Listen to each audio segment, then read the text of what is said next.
Yang terhormat Ibu Kepala Sekolah SDN 017 Belukasar, yang terhormat Bapak dan Ibu Majelis Guru SDN 017 Belukasar, serta tata usaha dan pengelola perpustakaan yang saya hormati. Alhamdulillahirabbil alamin. Pada pagi hari ini saya akan mendiseminasi aksi nyata modul 1.4 tentang budaya positif ya bersama guru SDN 017 Belukasar. Dengan saya sendiri yaitu Nadia Rizky, SPD CGP Angkatan 11 Kota Dumai. Di sini saya sedikit menyebarkan pemahaman dan penerapan pengalaman budaya positif. Baik Bapak Ibu, sebelumnya tentang budaya positif, sedikit saya bertanya, apa contohnya tentang budaya positif yang di sekolah kita yang Bapak Ibu ketahui? Ada yang bisa kasih saya masukan sedikit? Ada yang tahu contohnya? Ya Ibu? Iya, datang tepat waktu, ya itu juga. Ada yang lain? Iya, itu juga budaya positif, berdoa sebelum memulai pembelajaran. Ada yang lain Bapak dan Ibu? Ya, itu juga ya, memakai atribut lengkap. Itu dia tentang budaya positif. Di sini ada konsep inti budaya positif, yaitu pertama perubahan paradigma belajar. Yang kedua ada disiplin positif. Terus ada nilai-nilai kebajikan. Ada juga kebutuhan dasar manusia. Ada juga motivasi perilaku manusia. Posisi kontrol guru, keyakinan kelas, dan segitiga restitusi.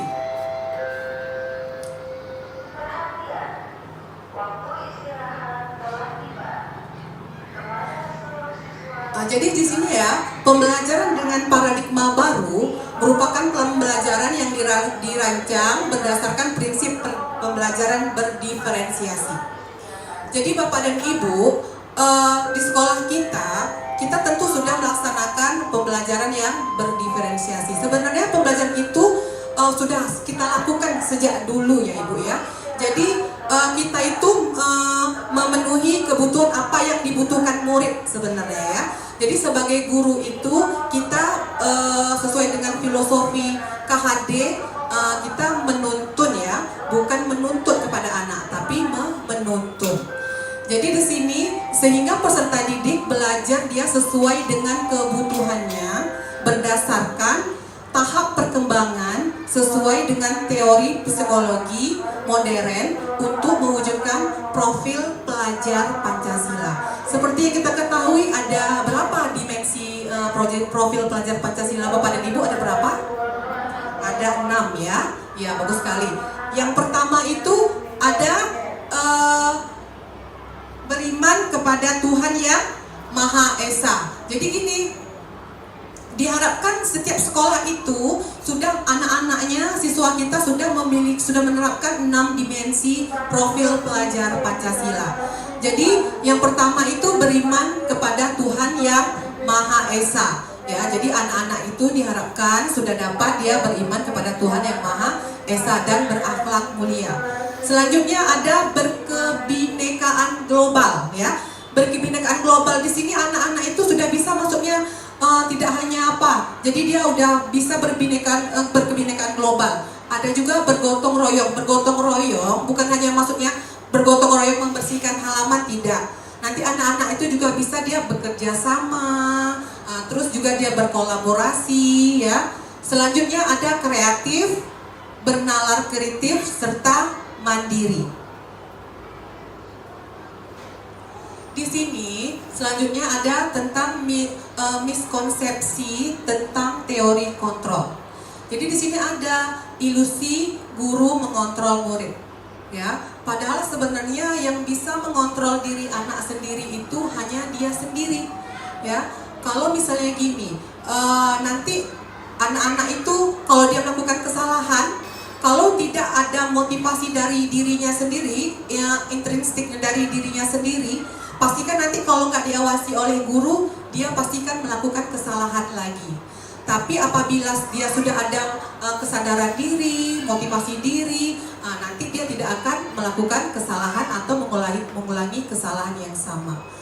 Yang kedua, bahwa ilusi bahwa semua penguatan positif efektif dan bermanfaat. Selanjutnya ada ilusi bahwa kritik dan membuat rasa bersalah mampu menguatkan karakter. Di sini ilusi itu bahwa membuat rasa bersalah, seperti kadang kita adakan membuat anak merasa bersalah. Aduh, kamu kayak mana nak? Kamu terlambat ya datangnya. Di sini nanti kalau kamu terlambat, nanti kan kamu dimarah guru piket. Nanti ibu loh jadi kena nanti sama kepala sekolah. Di sini kadang kita juga sering kadang membuat merasa bersalah ya. Sebenarnya itu kurang bagus ya. Nanti kita bahas pada 5 posisi kontrol sebagai guru.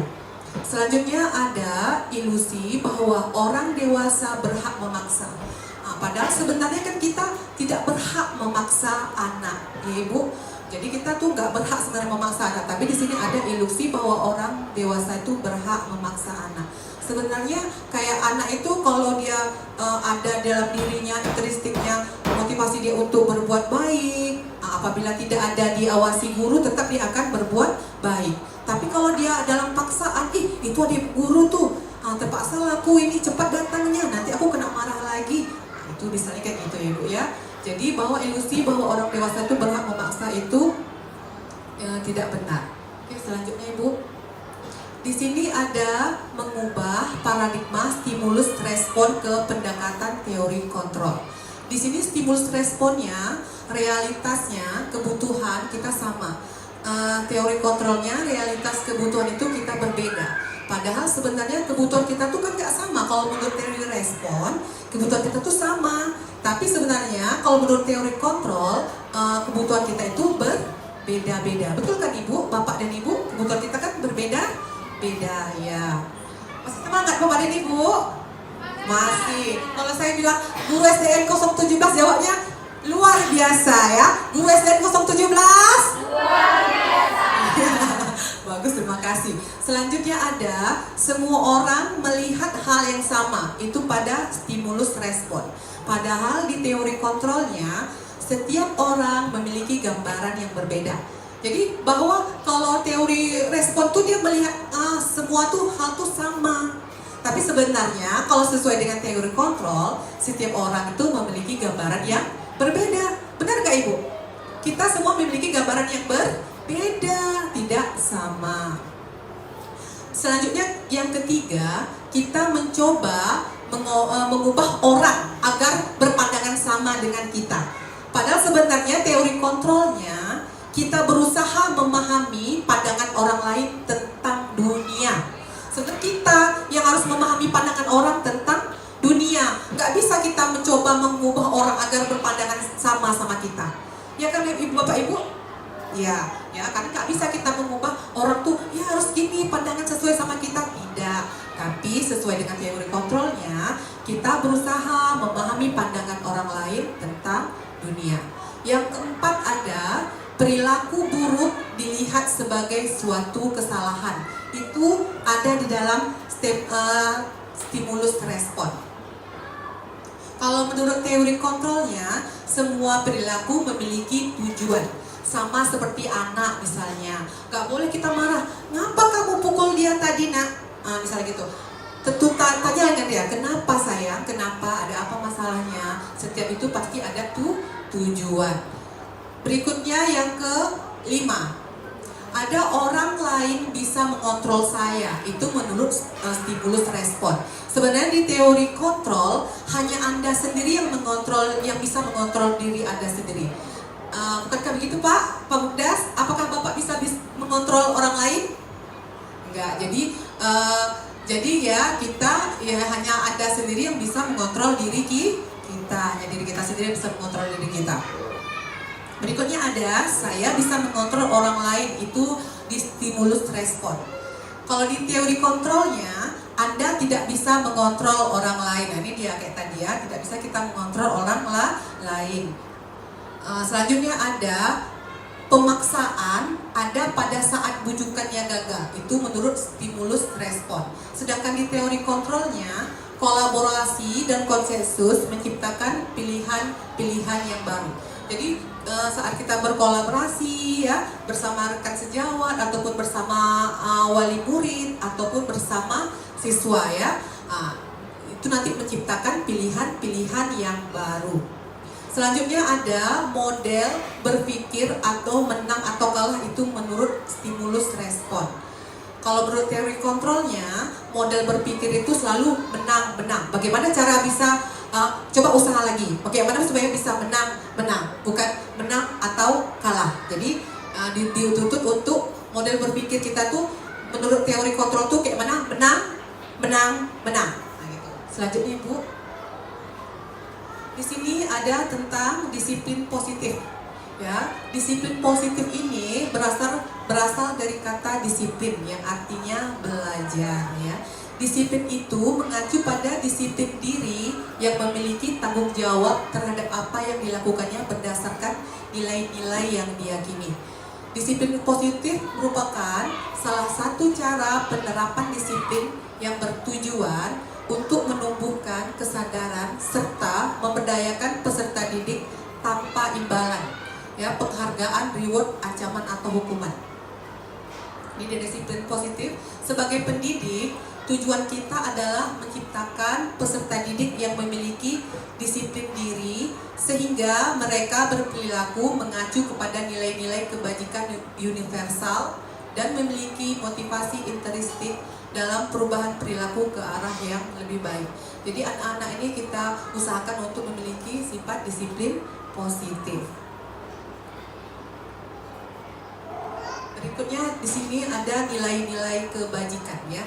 Nilai-nilai kebajikan, nilai itu yaitu nilai yang disepakati bersama. Ya, lepas dari suku bangsa, agama dan bahasa maupun latar belakang. Di sini ada contoh nilai kebajikan menurut institusi atau organisasi. Sebenarnya banyak, tapi saya cuma ambil hanya 3. Yang pertama, dia menurut profil pelajar Pancasila. Di sini ada nilainya beriman dan bertakwa kepada Tuhan Yang Maha Esa dan berakhlak mulia, berkebinekaan global, gotong royong, mandiri, kreatif, dan bernalar kritis. Nilai-nilai yang ini yang dapat kita terapkan kepada anak ya, yang diharapkan anak-anak bisa memilikinya ya Bapak dan Ibu di setiap sekolah. Yang kedua ada primary years program.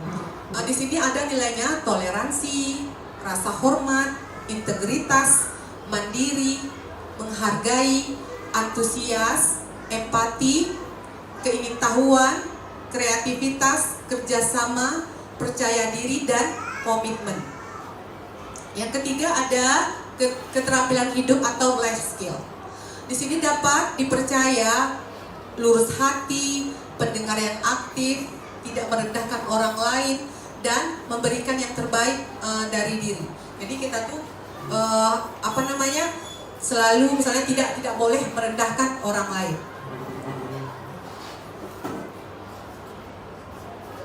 Di sini ada kebutuhan dasar manusia.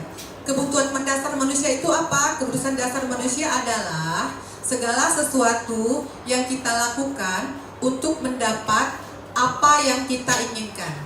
Ya, jadi seluruh tindakan yang kita lakukan itu memiliki tujuan tertentu dan semua usaha terbaik yang kita lakukan adalah dalam rangka agar kebutuhan dasar kita terpenuhi dengan baik. Nah, di sini ada 5 kebutuhan dasar manusia ya Bapak dan Ibu. Yang pertama ada kebutuhan bertahan hidup atau survival. Ya, jadi kebutuhan bertahan hidup nanti ada tentang makan, ya, rasa aman, tuh ya. Itu dia kebutuhan yang pertama. Yang kedua cinta dan kasih sayang, ya, atau belonging. Ya, kita juga butuh nih, ini 5 kebutuhan dasar manusia. Kita juga butuh kebutuhan cinta dan kasih sayang. Yang ketiga ada kebutuhan kebebasan atau freedom. Ya, di sini juga kita butuh ya kebebasan ya dalam melakukan aktivitas. Selanjutnya ada yang keempat, kesenangan ya, atau fun ya. Kayak siswa juga butuh dia kesenangan ya, karena di kelas juga nanti dia belajar jadi nggak terlalu monoton kita mengajarnya, belajar sambil bermain, jadi nggak hanya tegang aja dia. Jadi kita harus menciptakan di kelas itu suasananya yang menyenangkan. Yang kelima ada kekuasaan ya, atau power. Di sini kalau anak siswa biasanya dia membutuhkan kekuasaan, misalnya seperti dia ingin diakui, atau di kelas tuh nanti dia kalaupun ada maju-maju, sering-sering maju ke depan, memimpin kelompok, itu dia biasanya, itu dia ya, kekuasaan. Di sini ada motivasi perilaku manusia ya. Ada dua motivasi, ekstrinsik dan intrinsik. Yang pertama itu motivasi ekstrinsik, contohnya untuk menghindari ketidaknyamanan atau hukuman. Ya, biasanya gini, kalau saya tidak melakukan ini nanti apa ya akibatnya ya? Jadi dia takut dulu, jadi dia melakukan itu karena ada motivasi dari luar. Ya. Yang kedua, untuk mendapatkan imbalan atau penghargaan dari orang lain. Misalnya nanti gini, kalau aku ikut itu nanti bolehlah ada hadiahnya, ada ininya. Jadi dia bukan berasal dari dalam diri dia sendiri, itu dari luar ya, kurang bagus. Jadi yang bagus itu yang mana? Motivasi intrinsik, motivasi yang berasal dari diri sendiri. Jadi untuk menjadi orang yang mereka inginkan dan menghargai diri sendiri dengan nilai-nilai yang mereka percaya, itu yang bagus ya, motivasi intrinsik. Baik, di sini ada yang berkaitan dengan motivasi perilaku manusia. Di sini ada identitas gagal, identitas sukses. Di sini ada hukuman, konsekuensi dan restitusi. Jadi di sini yang termasuk hukuman yaitu sesuatu yang menyakitkan harus terjadi, ya. Sedangkan konsekuensinya sesuatu harus terjadi. Kalau restitusi merupakan pilihan. Sama kayak gini Bapak dan Ibu. Kalau konsekuensi misalnya itu yang sudah kita sepakati dengan anak, ya kan? Kalau misalnya kita mengadakan kesepakatan kelas, kalau tidak buat PR nanti apa konsekuensinya anak-anak? Itu kita bahas dengan anak-anak. Ya Bu, nanti kita pungut sampah misalnya agak sedikit yang di depan kelas saja. Itu dia, itu konsekuensi ya, karena sudah disepakati antara guru sama murid. Kalau hukuman beda, kalau hukuman tuh guru langsung, kamu ya nggak terlambat tadi, lari ke lapangan, misal lari 2 kali lapangan, hukuman ya. Kalau restitusi ini paling bagus, dia nanti ada 3 ya, langkah-langkah restitusi, nanti kita bahas. Yang kedua, hukuman itu ada tidak nyaman untuk murid atau anak untuk jangka waktu yang panjang. Jadi di sini konsekuensinya tidak nyaman untuk murid atau anak untuk jangka waktu yang pendek. Kalau restitusinya menguatkan untuk murid atau anak dalam jangka waktu yang panjang. Jadi yang bagus itu langkah restitusi ya, daripada hukuman atau konsekuensi. Yang ketiga ada korban. Hukuman itu korban mendapatkan keadilan. Sedangkan di konsekuensi korban bisa diabaikan. Kalau restitusi korban mendapatkan ganti. Misalnya gini, kalau mendapatkan ganti, kamu nanti misalnya rusak pensilnya, nanti bisa ya, diganti ya, saya ganti. Lanjut, yang murid atau anak akan tersakiti itu di identitas gagal. Ya, kalau identitas suksesnya, konsekuensinya murid atau anak dibuat tidak nyaman. Sedangkan di restitusinya murid atau anak mendapatkan penguatan. Jadi bagus di langkah-langkah restitusi ya Bapak dan Ibu. Selanjutnya ada, kalau di hukuman, perilaku pasif atau agresif itu meningkat, itu di hukuman. Kalau di konsekuensi, penguatan hanya bertahan dalam jangka waktu yang pendek. Kalau di restitusi, mudah terpecahkan. Selanjutnya ada perilaku yang di hukuman, perilaku pasif, agresif itu meningkat. Sedangkan dia di konsekuensi, penguatan hanya bertahan dalam jangka waktu yang pendek. Kalau restitusi, masalah itu mudah terpecahkan. Selanjutnya ada sistem tidak akan berjalan bila murid tidak takut, itu di hukuman ya. Kalau di konsekuensinya memerlukan monitoring dan supervisi terus-menerus dari guru. Sedangkan di restitusinya murid belajar bertanggung jawab untuk perilakunya. Jadi bagus ya. Jadi murid itu nanti dia bertanggung jawab terhadap perilaku yang dilakukannya. Nah, di sini Bapak dan Ibu ada 5 posisi kontrol sebagai guru. Ini dia ya. Mungkin Bapak dan Ibu ada yang sudah tahu ya. Nah, jadi pertama itu sebagai posisi kontrol kita sebagai penghukum. Ya. Kedua, posisi kontrol kita sebagai pembuat merasa bersalah, kayak penghukum. Mungkin sebelum saya masuk yang ini, ada nggak posisi mana sih yang Bapak dan Ibu biasa lakukan? Biasanya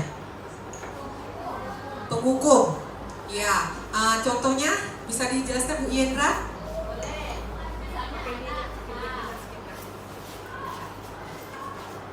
Misalnya ya Bu, yang biasa kita lakukan ya, kalau seandainya ada murid kita yang melakukan kesalahan atau tidak melaksanakan sesuai aturan kita atau melanggar peraturan sekolah, itu biasanya kita selalu menghukum siswa, misalnya kutip sampah atau berdiri di depan kelas, seperti itu.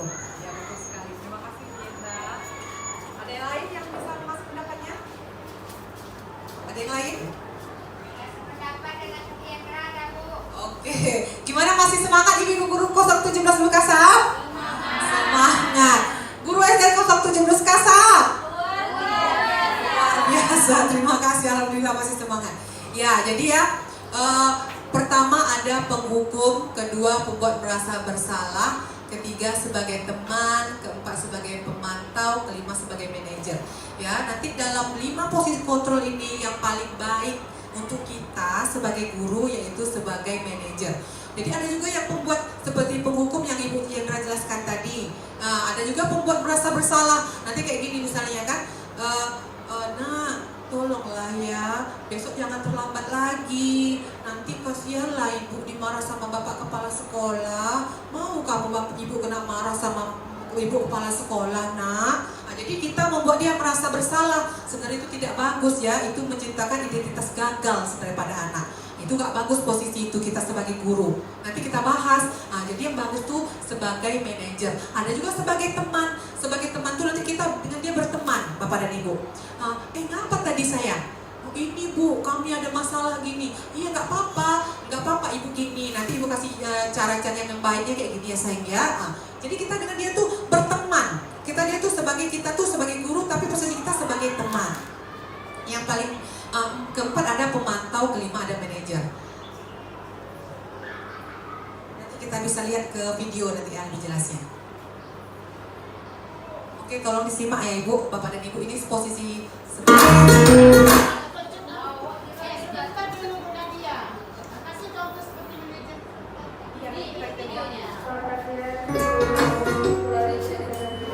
Salam bahagia Ibu dan Bapak guru hebat. Dalam penerapan disiplin positif restitusi, salah satu program yang dikembangkan adalah 5 posisi kontrol. 5 posisi kontrol dalam restitusi adalah proses perjalanan seorang pendidik agar dapat mengenali dirinya. Pada video kali ini, kita akan membahas tentang 5 posisi kontrol yang dikembangkan oleh Diane Gossen dan contoh penerapannya.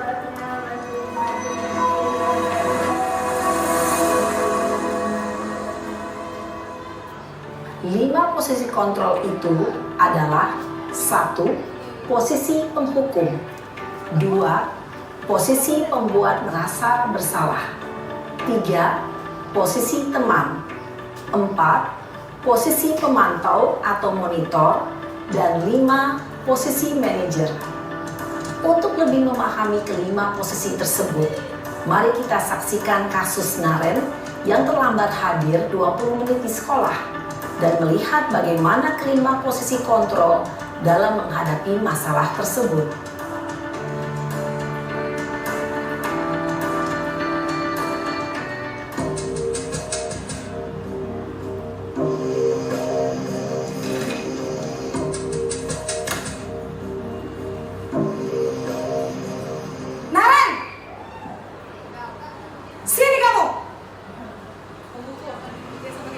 Selamat pagi, Bu. Selalu terlambat. Kamu deh, pasti terlambat. Maaf, Bu. Saya... Apa? Apa coba? Alasan kamu apa lagi? Kapan sih kamu tidak terlambat? Malas sekali ya kamu jadi anak. Saya... Dasar pemalas. Gak kapok-kapok sih kamu. Sudah berapa kali terlambat? Sana, kamu keliling lapangan basket 2 kali. Kenapa saya harus keliling lapangan basket, Bu? Kenapa? Kamu melawan ibu? Berani-beraninya jawab. Sudah terlambat, masih berani jawab pula. Sekarang, keliling lapangan basket 5 kali sekalian. Biar kapok. Cepat, pergi sana ke lapangan basket. Posisi penghukum biasanya berbicara dengan nada. Jadi Bu, Bapak dan Ibu di sini dia posisi penghukumnya dia berbicara dengan suara yang keras ya, suara keras, dia marah, suara yang keras. Jadi dia menunjuk-nunjuk ya, kadang membentak. Jadi dia kayak menghukum tadi, kayak anaknya menjawab pertama dari satu kali lapangan menjadi 2 ya, menjadi 5 kali karena anaknya menjawab tadi itu dia sebagai penghukum. Lanjut kita ke posisi yang berikutnya. Menghardik, menunjuk-nunjuk, menyakiti, dan menyindir. Hukuman bisa berupa fisik maupun psikis. Ibu dan bapak guru hebat. Dampak yang terjadi pada murid ketika guru berada pada posisi penghukum adalah murid cenderung akan memberontak, bahkan menyimpan dendam.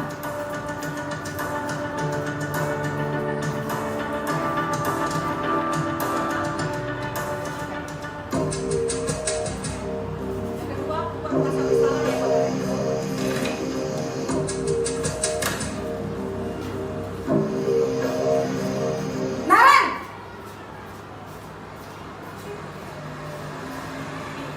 Selamat pagi, Bu. Naren. Kamu kenapa terlambat lagi, nak? Ya Tuhan, Naren. Kamu senang ya bikin ibu susah ya? Kalau kamu terlambat lagi, nanti ibu yang ditegur bapak kepala sekolah, nak. Disangka ibu tidak bisa membina kamu. Duh, gimana ini? Maaf, Bu. Duh, Gusti Naren. Kamu suka ya kalau ibu ditegur bapak kepala sekolah? Terus, sekarang ibu harus tulis apa ini di buku absen? Ini kamu sudah sering terlambat loh. Ibu harus apa coba? Maaf, Bu. Maaf sekali. Ya sudah, lain kali jangan bikin ibu susah lagi anak ya. Ibu tidak akan kuat lagi kalau kamu begini terus. Bisa jantungan kalau ibu ditegur bapak kepala sekolah. Sana cepat ke kelas. Maaf ya, Bu. Maaf sekali. Posisi pembuat rasa bersalah berbicara dengan nada tenang, cenderung lembut.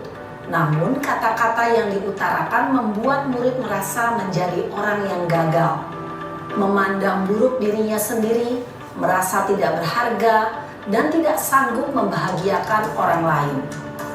Ketika guru mengambil posisi pembuat rasa bersalah, murid akan menganggap dirinya yang bersalah dan ia akan menyimpan emosi negatif tersebut di dalam dirinya.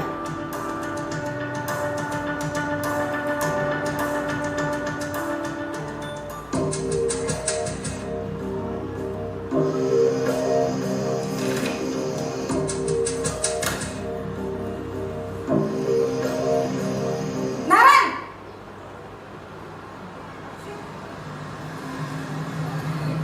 Selamat pagi, Bu. Wah, sudah jam berapa ini, nak? Terlambat lagi ya, sayang? Iya, Bu. Habis ibu saya lupa bangunkan saya, Bu. Kamu malah menyalahkan ibu kamu. Kamu bukannya anak yang larinya paling kencang. Kok terlambat sih? Iya, Bu. Saya memang terlambat bangun tadi. Jadi, biarpun saya lari kencang, tetap gak kekejar, Bu. Ya sudah sana. Nanti lain kali larinya lebih kencang lagi ya. biar gak terlambat lagi. Bikin seneng ibu, demi ibu. Bisa kan? Bisa lah, Bu. Ya sudah, sana masuk kelas. Ibu beresin urusan absen kamu. Kamu ini ada-ada saja. Dalam posisi teman, guru berbicara dengan nada suara ramah, akrab, cenderung bersenda gurau untuk menjaga suasana tetap santai. Murid akan merasa senang, aman, dan akrab dengan guru. Identitas yang tercipta adalah identitas sukses atau berhasil. Namun, perlu diingat, karena ini masih dorongan eksternal, maka ada faktor ketergantungan dari murid kepada orang tertentu. Di sini, guru absennya, sehingga di lain waktu, murid bisa berperilaku baik, namun hanya kepada orang-orang tertentu saja.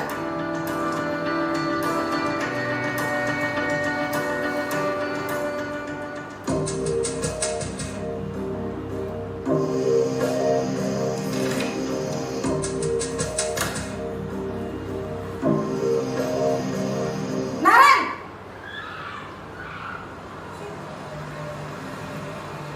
Selamat pagi, Bu. Naren, apa peraturan sekolah kita tentang jam berapa kita harus masuk sekolah, nak?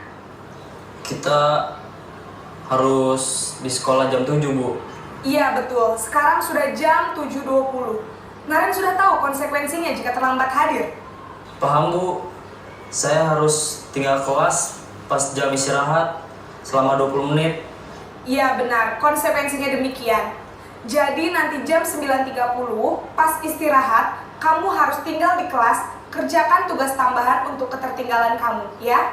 Baik, Bu. Posisi pemantau mengandalkan penghitungan atau data untuk mengontrol murid. Guru mengarahkan murid berdasarkan peraturan dan konsekuensi. Seorang pemantau menunjukkan bahasa tubuh dan ekspresi wajah yang datar dan cenderung formal.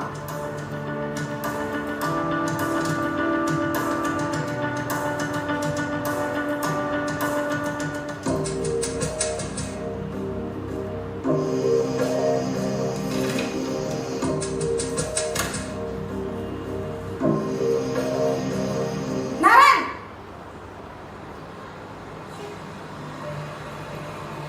Selamat pagi, Bu. Selamat pagi, Naren. Maaf, Bu. Saya terlambat. Iya, sekolah masuknya jam 7, sekarang sudah jam 7.20. Jadi sekarang bagaimana ini, Naren? Maaf, Bu. Saya lupa setel alarm saya semalam. Baiklah, menurut kamu, keyakinan sekolah yang mana yang perlu kamu tingkatkan? Menghargai diri sendiri dan orang lain mungkin ya, Bu. Setuju. Jadi, apakah Naren meyakini prinsip saling menghormati tersebut? Iya, Bu. Saya meyakininya. Apakah Naren bersedia memperbaiki masalah keterlambatan ini? Bersedia, Bu. Bagaimana kamu akan perbaiki masalah keterlambatan ini? Saya akan coba untuk tidak lupa menyetel alarm saya, Bu. Baik, kalau Naren lupa menyetel alarm di rumah, ada orang yang kira-kira bisa bantu mengingatkan tidak? Ada, Bu. Kakak saya, Kak Emma. Ada lagi selain Kak Emma? Selain Kak Emma, ada ibu saya. Baik, jadi yang mengingatkan Naren adalah Kak Emma dan ibu kamu ya? Kira-kira akan mulai setel alarm kapan nih, Naren? Setelah pulang sekolah, akan segera saya lakukan. Baik, jadi Naren akan setel alarm untuk bangun besok pagi dan akan diingatkan oleh kakak dan ibunda Naren ya. Ada lagi yang mungkin perlu dilakukan, Naren, agar tidak terlambat bangun lagi? Tidak ada, Bu. Baik, Naren, terima kasih untuk kerjasama kamu. Sekarang kamu perlu kembali ke kelas untuk belajar. Baik, Bu. Terima kasih. Posisi manajer adalah posisi kontrol yang disarankan untuk membimbing murid memiliki sikap disiplin yang positif, yaitu murid yang mandiri, bertanggung jawab, dan dapat memecahkan masalah. Tujuan dari posisi ini adalah agar murid dapat berefleksi atas tindakannya. Guru akan dengan tulus memberikan pertanyaan-pertanyaan bermakna, sehingga membuat murid dapat belajar dari kesalahannya dan mencari sebuah solusi untuk menyelesaikannya. Ibu dan Bapak guru hebat, setelah mengamati adegan kelima posisi kontrol tadi, kira-kira posisi mana yang paling ideal? Posisi mana yang dapat menunjang motivasi intrinsik murid? Ya, tentu posisi med.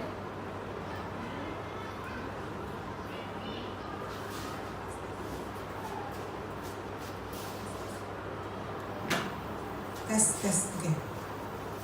Jadi baik Bapak dan Ibu guru, kita kan sudah menyaksikan video tadi kan, ada 5 posisi kontrol. Jadi posisi kontrol yang baik untuk kita sebagai guru yang mana tadi Bapak dan Ibu? Iya, betul sekali, sebagai manajer. Baiklah, selanjutnya kita masuk keyakinan kelas ya.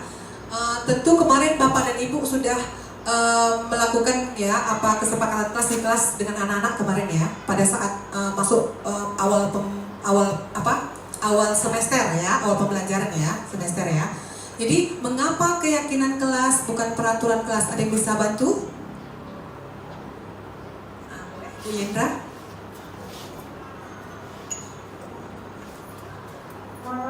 Perbedaan dari keyakinan kelas dengan peraturan kelas itu adalah terletak pada jika keyakinan kelas itu kita sepakat, kita bersepakat dengan seluruh siswa kita di kelas tentang apa yang akan kita sama-sama sepakati di dalam kelas itu, sehingga tidak ada paksaan antara peraturan-peraturan yang akan kita buat nanti di kelas, karena kita sama-sama menyepakati, itulah yang dinamakan keyakinan kelas. Sementara peraturan kelas itu adalah sesuatu yang mutlak ya, sesuatu yang mutlak yang harus dilakukan, dan jika tidak dilakukan akan mendapatkan sanksi. Dan peraturan itu selalu diawali dengan kata larangan ya, dengan kata larangan. Sementara keyakinan kelas itu selalu diawali dengan kata-kata yang memotivasi seluruh peserta didik di dalam kelas tersebut, sehingga dapat dapat mematuhi dan menjalankan keyakinan kelas yang sudah disepakati.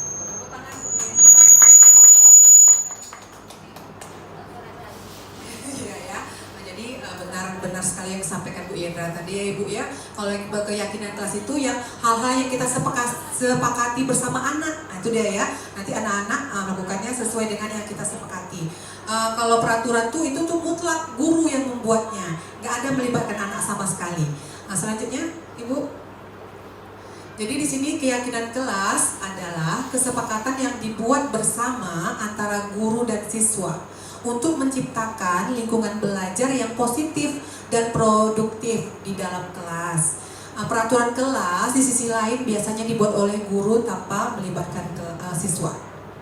Di sini ada pembentukan keyakinan kelas, ya, ada bersifat abstrak, terus berupa pernyataan universal, dibuat dalam pernyataan positif. Itu biasanya kita ya nggak boleh nanti gunakan kalimat-kalimat negatif ya dalam peraturan kelas tuh, harus kalimat-kalimat atau kata-kata yang positif. Misalnya gini, tidak boleh terlambat. Hindari kalau bisa penggunaan kata tidak, kata jangan, itu hindari ya. Jadi sebagusnya apa kalau tidak terlambat? Datang tepat waktu. Itu dia. Jangan terlambat. Hindari kalau bisa, hindari penggunaan kata-kata yang negatif ya, tidak, dilarang, jangan, kalau bisa dihindari ya. Gunakan kata-kata yang positif. Terus dibuat dalam bentuk kata sehingga mudah diingat. Jadi jangan panjang-panjang, betul ya. Jadi buat aja dalam bentuk kata sehingga mudah diingat. Selanjutnya ada sesuai kondisi kelas dan sekolah sehingga mudah diterapkan. Dan semua warga sekolah atau kelas dilibatkan dalam membuat keyakinan kelas ya. Kayak anak kita sama guru sama siswa. Jadi siswa itu dilibatkan dalam membuat keyakinan kelas tadi. Di sini ada segitiga restitusi ya. Itu dia bentuk segitiga Bu ya. Pertama itu ada validasi terhadap tindakan yang salah. Kedua ada menstabilkan identitas. Dan yang ketiga ada menanyakan keyakinan. Ya, suatu proses dialog yang dijalankan oleh guru agar dapat menghasilkan murid yang mandiri dan bertanggung jawab. Di sini ada pengertian restitusi, ya. Restitusi sebuah pendekatan untuk menciptakan disiplin positif. Ya, restitusi itu adalah proses menciptakan kondisi bagi murid untuk memperbaiki kesalahan mereka sehingga mereka bisa kembali pada kelompok mereka dengan karakter yang lebih kuat.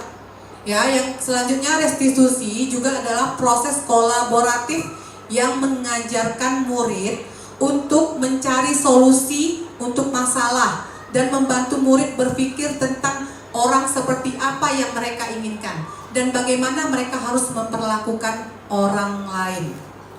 Nah, di sini ada contoh segitiga restitusi. Mari kita lihat bersama ya Bu. Kebetulan saya sudah anukan kepada anak.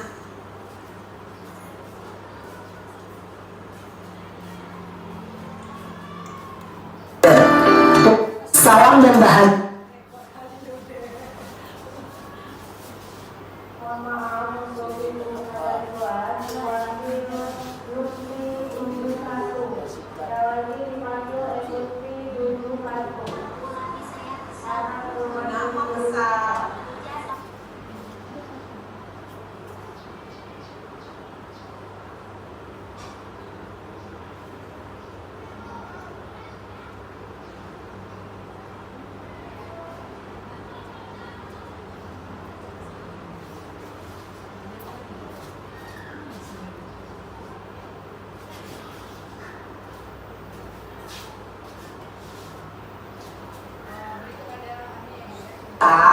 Tadi Ibu mendengar laporan dari ketua kelas. Katanya kamu habis bertengkar ya dengan Mutia.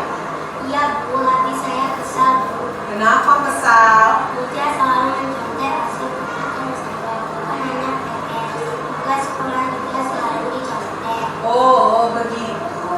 Ya wajar lah kalau kamu marah dan kesal. Jika Ibu ada di posisi kamu, Ibu juga pasti akan berbuat hal yang sama. Lalu apa yang kamu lakukan terhadap Mutia? Saya marah-marah, saya maki-maki Mutia. Tanpa sadar saya menginjak mejanya. Oh begitu. Pasti kamu berbuat begitu ada alasannya ya? Ya Bu, masa saya diam saja? Saya kan bersusah payah mengerjakan soal, tapi Mutia hanya mencontek, tidak mau berusaha sendiri. Ya wajar lah kalau kamu merasa marah. Ibu sangat menghargai tindakan kamu yang tidak berbuat lebih buruk daripada itu. Misalnya memukul teman. Iya Bu. Sekarang coba kita pikirkan tindakan kamu marah-marah sampai mendobrak meja. Apakah sudah sesuai dengan keyakinan kelas kita, Nak? Tidak Bu. Menurut kamu keyakinan kelas apa yang sudah kamu lakukan? Saling menghormati antar teman Bu. Iya benar sekali. Menurut kamu saling menghormati antar teman itu penting atau tidak? Penting Bu. Baik, kalau menurut kamu itu penting, jadi keyakinan apa yang harus kamu lakukan pada saat kamu marah? Harus lebih bersabar Bu. Baik, apakah kamu bersedia memperbaiki masalah ini, sayang? Bersedia Bu. Apa yang akan kamu lakukan untuk memperbaiki masalah ini? Saya akan bersabar dan akan menahan amarah kalau ada teman yang mencontek. Saya akan melaporkan pada ibu guru. Iya, tepat sekali tindakan yang kamu lakukan, Ola. Tetap semangat ya sayang ya. Sekarang silakan kamu kembali ke kelas. Terima kasih Bu. Iya, sama-sama Nak. Alfi, tadi Bu dengar dari Ibu Piket. Katanya kamu sering datang terlambat ya Nak? Iya Bu. Menurut yang kamu ingat, sudah berapa kali kamu datang terlambat sayang? Sudah kali Bu. Baik, sering terlambat itu suatu kesalahan atau bukan Nak? Iya Bu. Baik Alfi, membuat kesalahan itu manusiawi sayang. Setiap orang pasti pernah berbuat salah. Yang terpenting kita bisa berjalan dan belajar dari kesalahan tersebut dan berusaha untuk memperbaikinya. Setuju sayang? Setuju Bu. Baiklah Alfi, kita cari solusinya bersama ya Nak. Iya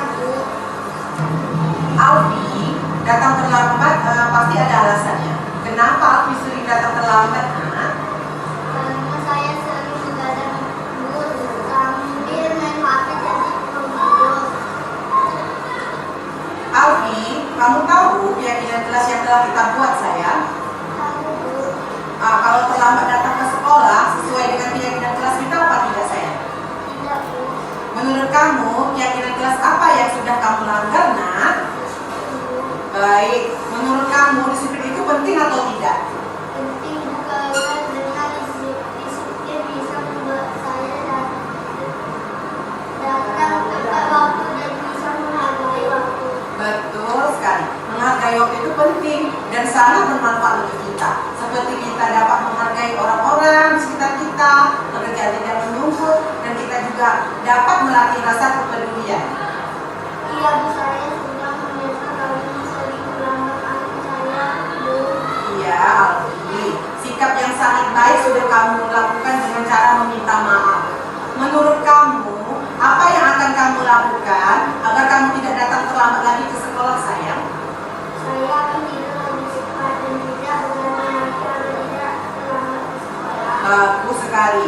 Nah, jadi kamu sudah menemukan solusinya dan ibu akan bekerja sama sama orang tua kamu agar kamu tidak datang terlambat lagi ke sekolah. Nah, sekarang kamu kembali ke kelas ya sayang. Terima kasih ya, Bu. Iya, sama-sama sayang. Jadi kelas ya. Assalamualaikum. Perkenalkan, nama saya Alfi, kelas 3C. Terima kasih Ibu, Guru. Saya senang sekali diajak diskusi dengan Ibu Guru untuk menemukan solusi atas kesalahan yang telah saya lakukan. Saya tidak akan begadang lagi supaya saya tidak terlambat ke sekolah. Terima kasih ya, Bu.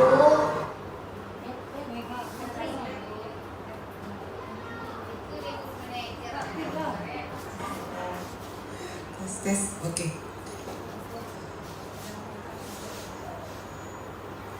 Oke, baik Bapak dan Ibu ya. Itu dia ya contoh segitiga restitusi ya. Ada dua kasus tadi. Yang pertama dia anaknya dia bertengkar sama temannya karena mencontek pekerjaannya. Yang kedua karena terlambat. Oke, hanya diseminasi hanya ini yang bisa saya sampaikan. Kurang lebih saya minta maaf. Terima kasih atas waktu yang Bapak dan Ibu Guru berikan untuk saya hari ini. Akhir kata saya ucapkan Assalamualaikum warahmatullahi wabarakatuh. Salam guru penggerak ya Bapak dan Ibu, bergerak, tergerak, bergerak dan menggerakkan. Terima kasih.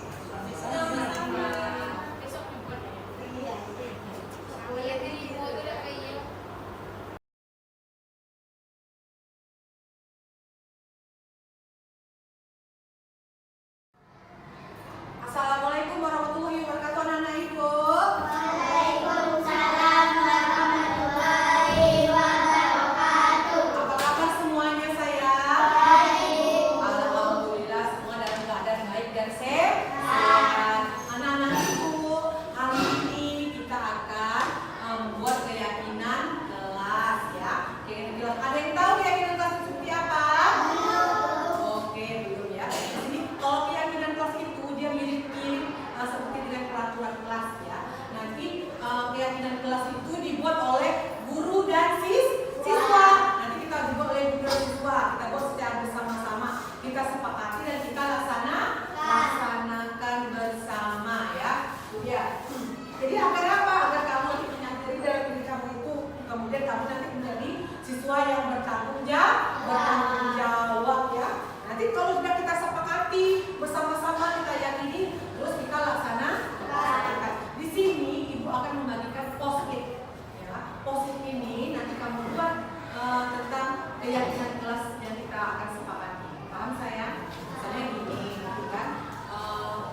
Sisanya adalah tepat waktu.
Satu aja ya tulis ya, satu aja.